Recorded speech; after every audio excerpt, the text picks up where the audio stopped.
Assalamualaikum warahmatullahi wabarakatuh. Waalaikumsalam warahmatullahi Waalaikumsalam wabarakatuh. Selamat datang di OCC, Open Camp. Open Camp Camp kuy.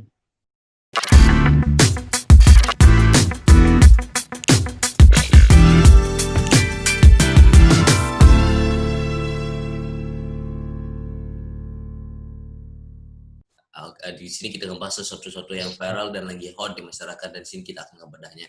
By the way, gimana kabar, Jak? Alhamdulillah baik. Gimana kabarmu, Ci? Sama Noval? Alhamdulillah. Ya, saya juga baik-baik aja sih. Meskipun ya itulah gara-gara pandemi ini. Bosen. Apa namanya?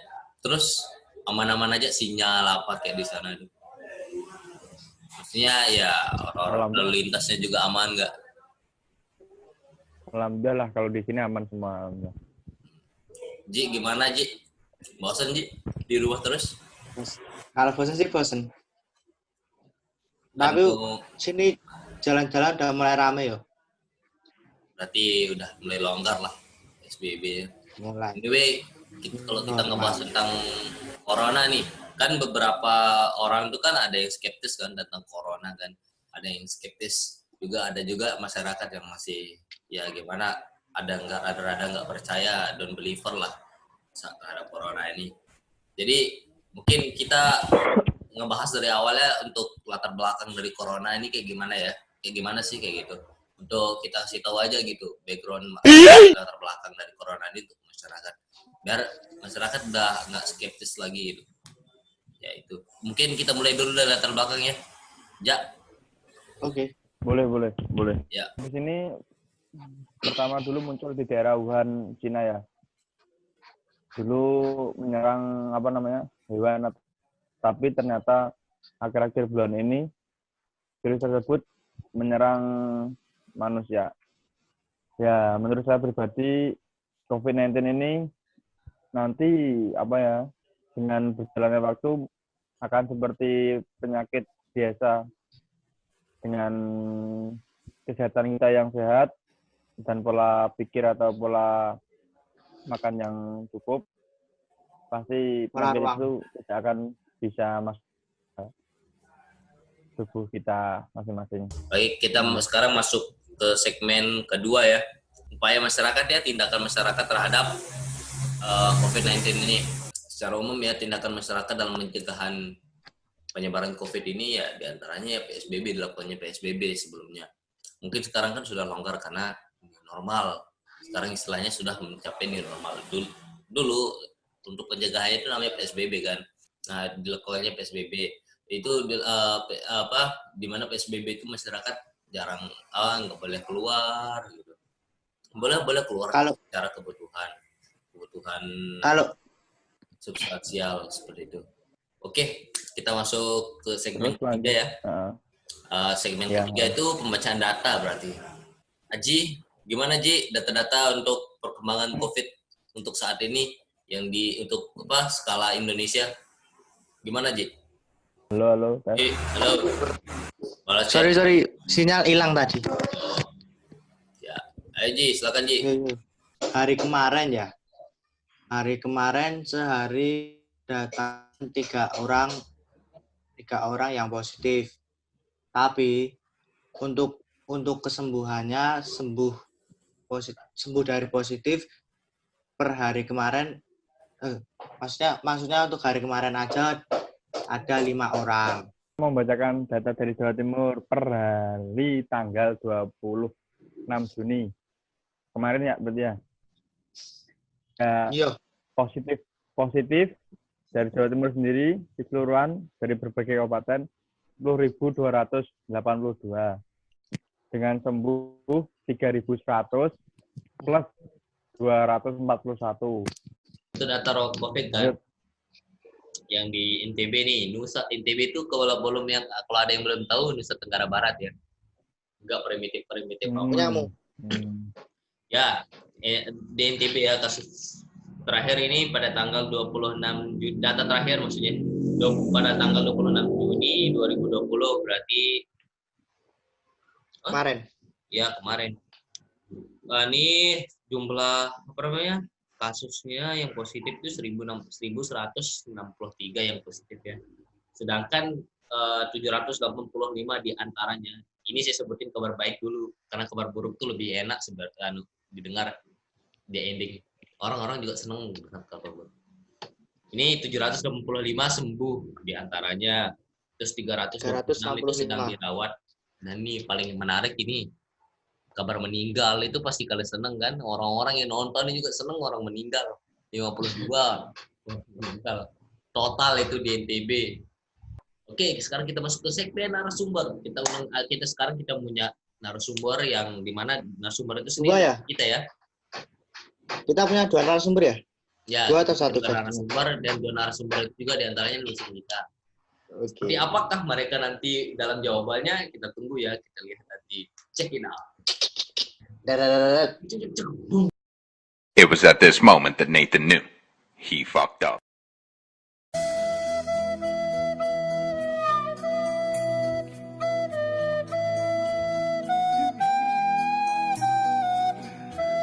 Kita sudah kedatangan narasumber. Selamat datang Ibu. Halo Bu. Ya, mohon Waalaikumsalam. maaf ya, Selamat terlambat. datang. Tadi sebelumnya ya, dulu briefing sebentar. Ini kan Bapak itu pembahasannya tentang hubungan sosial saat atau setelah COVID-19. Nah, itu sebenarnya pertanyaan mendasar sih Bu, itu sebenarnya tuh berpengaruh nggak sih COVID-19 sama hubungan sosial seperti ini? Iya, kalau ditanya berpengaruh apa tidak, pasti jelas berpengaruh ya. Karena virus ini kan benar-benar berpengaruh bahkan ke semua hal gitu ya. Apalagi ada yang namanya social distancing gitu kan. Nah, ini sangat berpengaruh sekali. Nah, itu kita bisa lihat kalau pas pandemi seperti ini, pas lagi saatnya ini ya, sebelum paskanya. Nah, itu yang jelas sekali pasti ada social distancing ya. Kalau social distancing-nya itu dia lebih menitik beratkan sebenarnya pada physical distancing ya. Kalau dari sisi sosialnya sebenarnya nggak banyak berubah. Orang tetap bisa berkomunikasi meskipun media yang digunakan itu berbeda. Jadi medianya beralih ke arah digital gitu. Kalau kalau setelah pandemi nanti kemungkinan itu juga tidak jauh berbeda, hanya mungkin dibatasi tadi dari misalkan tidak bertemu langsung tapi dari sisi digital gitu.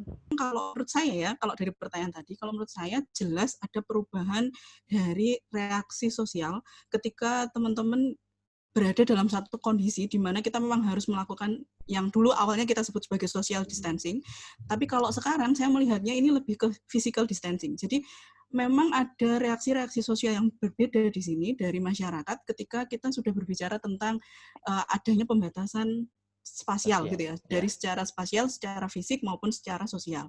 Mulai dari mungkin tadi Mas Noval sudah menyebutkan bahwa tadinya kita tuh bisa Bu, secara normal itu kita bertemu itu salaman, kemudian mungkin ada ya, mungkin masih ada ya teman-teman itu yang kalau ketemu cipika-cipiki kayak gitu ya, dulu itu kan masih seperti itu ya Mas ya. Tapi kemudian saat ini ada kondisi baru di mana kita ini benar-benar tidak boleh bersentuhan satu sama lain, tapi memang jelas pasti ada perubahan sosial di sana. Perubahannya lebih ke arah reaksi sosial saja. Kalau itu menurut saya begitu Mas Noval. Untuk Bu, dalam hal sosial, karena kita masuk dalam hal sosial, kan pada saat COVID ini kan beberapa orang memanfaatkan keadaan COVID ini sebagai tindak kejahatan atau kriminal, Bu. Itu sebenarnya bisa, kalau menurut saya pribadi itu masih bisa ditekan sebenarnya Mas. Jadi dengan adanya PSBB ini, itu sebenarnya bagaimana seseorang itu benar-benar kita membatasi untuk interaksi dengan orang lain. Kalau misalkan memang kemungkinan karena ada tekanan yang lain. Contohnya misalkan dengan adanya PSBB ini yang banyak yang dirumahkan, tidak boleh bekerja di kantor dan sebagainya. Sehingga memang itu menjadi salah satu fenomena sosial yang muncul kemudian sebagai dampak negatif dari PSBB ini tadi. Kalau yang namanya kejahatan itu kan yang namanya orang berbuat jahat itu kan pasti ya dia udah nekat pasti kan ya, dia udah nggak mengenal kondisi lagi gitu. Ya mungkin juga orang-orang yang berperilaku kejahatan itu juga memang dasarnya dia memang penjahat dan memanfaatkan situasi, bisa jadi juga mereka kepepet karena hal misalkan dia di PHK atau hal yang lainnya gitu. Terkait pemakaian masker ya memang kalau masker terkendala karena tertutup ya setengah wajahnya gitu. Nah itu ya tergantung dari masing-masing individunya menyikapi itu tadi gitu. Kalau dia niatnya baik ya maskernya itu tadi untuk jadi baik gitu, tapi kalau niatnya jelek ya digunakan untuk hal-hal yang kejahatan itu gitu. Kalau kita ngomongin tentang change ini Bu, perubahan tentang baik itu penyebabnya COVID dan sebagainya. Apakah perubahan tersebut bersifat permanen nih? Selama kan nanti baik perubahan, maksudnya dalam artian perubahannya itu positif atau negatif. Kita nggak spesifikasi antara positif atau negatif. Tapi yang maksud saya adalah perubahan ini akan terjadi secara permanen atau hanya sementara gitu, temporary gitu.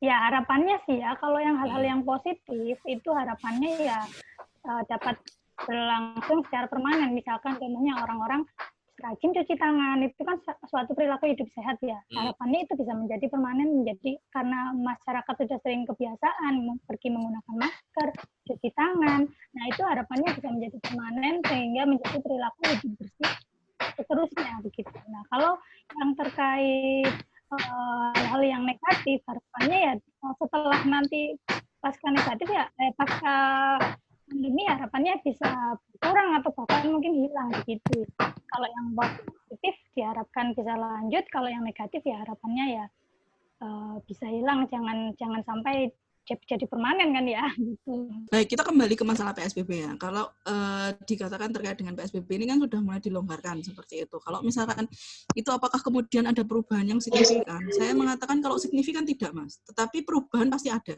sedikit ya. Menurut saya tetap ada.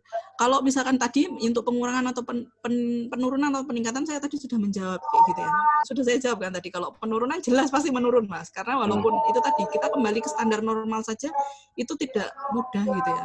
Kita turunnya jelas turun, untuk kita kembalikan lagi ke standar normal itu juga sulit kayak gitu ya, sehingga kita harus pelan-pelan gitu, kita kembali ke adaptasi. Menyinggung new normal kan tadi udah sempat ada sekilas menyerempet ke new normal ya Bu. Nah untuk penerapan new normal sendiri jika besok kampus sudah dibuka ya Bu. Oke, kalau kita berbicara tentang adaptasi dan kesiapan dari suatu kampus ya, atau instansi pendidikan, sebenarnya payung hukumnya itu ada di kementerian, buatkan payung hukumnya bahwa mengatakan kuliah daring, kuliah sekolah baik itu yang SD, SMP, SMA, kemudian ujian tidak dilaksanakan di sekolah kayak gitu dan sebagainya. Itu sudah dibatasi, sudah dipayungi oleh kementerian. Mas Menteri itu tadi sudah membuat kebijakan, sampai akhir tahun akan seperti ini, kayak gitu ya, dengan seperti itu. Kemudian instansi-instansi pendidikan di bawahnya itu yang harus react gitu ya. Kita yang harus actionnya gimana nih? Dengan adanya kebijakan seperti itu, seperti Mas Menteri tadi mengatakan sampai akhir tahun, sekolah di rumah sampai akhir tahun, seperti itu. Nah, kemudian kita sebagai institusi pendidikan juga harus beradaptasi dengan itu. Bagaimana kita mengelola itu? Kalau melihat wacana, kalau misalkan nanti sudah mulai kampus dibuka dan perlu adanya pembatasan, bisa jadi yang masuk itu dibatasi. Misalkan di kelasnya dibagi jadi 2, bisa jadi loh ya, ini masih wacana, bisa jadi 2, terus nanti gantian gitu. Bisa jadi juga kuliahnya 2 minggu sekali. Jadi misalkan dibagi jadi 2, tadi ada yang ini dulu kayak gitu. Nah kalau terkait yang bisa jadi juga beberapa yang bisa online itu di-online-kan. Hanya yang misalkan yang praktikum yang terpaksanya nggak bisa online itu harus terpaksa masuk gitu. Nah itu tadi tergantung ya kesepakatan dari prodinya gitu, maunya gimana, mau di-online-kan semua kah atau tetap ada setengah-setengah. Nah itu kan tapi nanti implikasinya dengan mahasiswa yang sudah pada mudik gitu ya, mereka kalau misalkan harus ada kuliah berarti kan harus ada yang kembali gitu juga kan ya. Nah itu nanti perlu diperhatikan juga mungkin kampus ninjau kembali gitu, karena kalau kembali itu kan harus ada syarat bebas COVID juga kan ya, ada Iya, rapid test. hasil rapid test juga. Iya. Nah, itu kan berapa banyak mahasiswa itu kan perlu diperhatikan juga gitu kan, kasihan juga ke mahasiswanya. Dan rapid test itu nggak bisa sekali kan, harus 2 kali Ya. mereka. Kita sudah mencapai di akhir video. Ya, terima kasih pada teman-teman yang sudah menonton, yang segala semua orang yang berpartisipasi dalam video ini. Terima kasih. Kita juga mohon maaf. Ini sekarang kita tag beda hari anunya untuk penutupannya, kita tag beda hari. Tapi dan kita semua ini personel dari OCC semua. Cuma ada satu orang yang tidak hadir hari ini karena ya ada 2, masalah Mas. dan lain hal. Mungkin teman-teman Orang. ada yang ingin disampaikan di akhir video.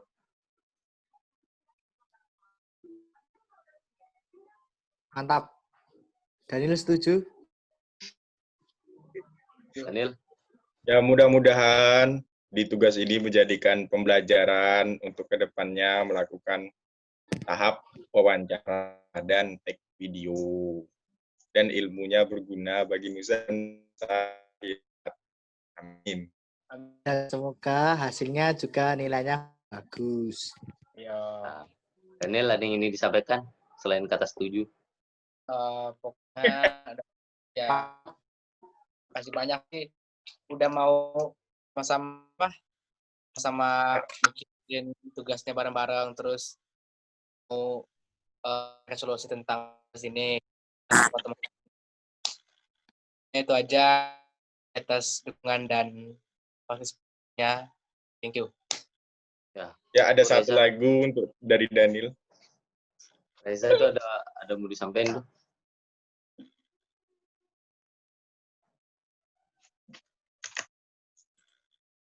Waduh, Reza keluar ya. Udah. Kalau dari aku pribadi ya, Oke. semoga aja jadi bisa bermanfaat bagi orang-orang yang menonton video ini. Amin. Sama teman-teman kita. Itu aja sih. Thank you for watching us. Goodbye. Allahumma sholli ala sayyidina Muhammad. Allahu Akbar. Dah. Dah.